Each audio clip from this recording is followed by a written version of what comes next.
Cos'è la SOSE? La SOSE è una società pubblica partecipata dal Ministero dell'Economia e Finanze e per una quota minoritaria dalla Banca d'Italia. È una società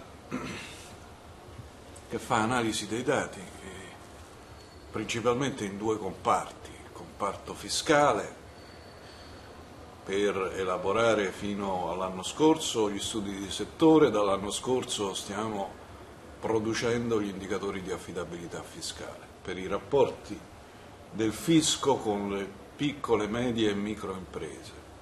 E l'altro filone di attività è quello dei fabbisogni standard e della perequazione con comuni, province e anche regioni per quanto riguarda la spesa non sanitaria.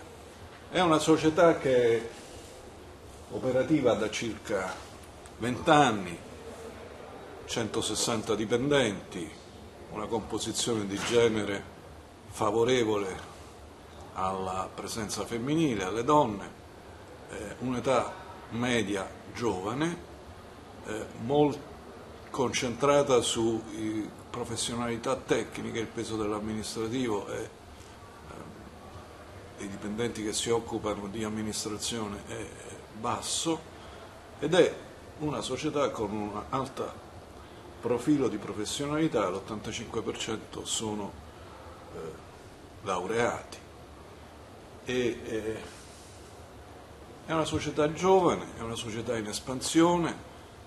Stiamo sviluppando competenze anche e incarichi anche a livello internazionale per quanto riguarda gli aspetti della spesa pubblica e del federalismo.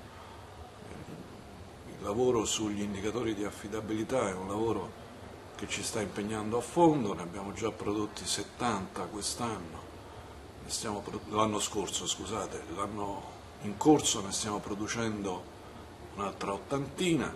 Il lavoro verrà finito entro la fine di quest'anno.